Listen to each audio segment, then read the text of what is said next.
का आईना है जिस पर कुरान और हदीस ने बार बार रोशनी डाली है कि सब्र करने वाले अल्लाह के महबूब होते हैं और हसद करने वाले अपनी ही आग में जलकर खाक हो जाते हैं। पुराने जमाने की एक बस्ती थी जिसके गली कूचों में मिट्टी की खुशबू और झोपड़ियों की सादगी बसी हुई थी। वहीं एक गरीब मगर नेकदिल औरत अपने इकलौते बेटे के साथ जिंदगी बसर करती थी।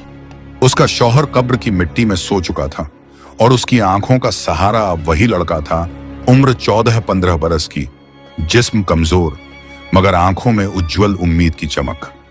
लोग कहते कि यह औरत गरीब है मगर दिल की दौलतमंद। उसकी चादर पुरानी सही मगर पाक साफ रहती।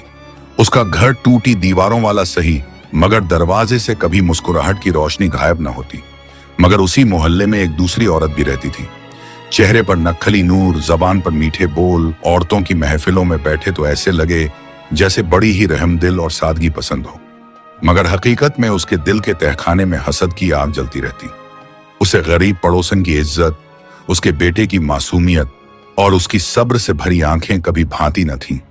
वह अपने शौहर के साथ रहती थी जो दिखावे में शरीफ था मगर बीवी की चालाकियों का साथी।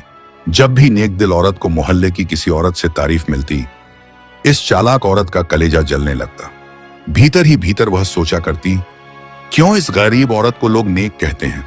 क्यों इसका लड़का सबकी दुआएं ले जाता है? आखिर इस बस्ती की नजरें क्यों इस पर ठहरती हैं, मुझ पर क्यों नहीं? चेहरे पर नकली मुस्कान सजाकर वह अक्सर नेक दिल औरत के घर आती, मीठी बातें करती और जब लौटती तो जबान पर चाशनी होती मगर दिल में कांटे। मोहल्ले की औरतें उसे समझ न पाती मगर उसकी आंखों की गहराई में छिपी चालाकी को कभी कभी कोई बूढ़ी निगाह भांप लेती और तस्बीह घुमाते हुए कहती, अल्लाह रे, हर चांदनी उजली नहीं होती। उस बस्ती में एक रोज अजीब मंजर हुआ।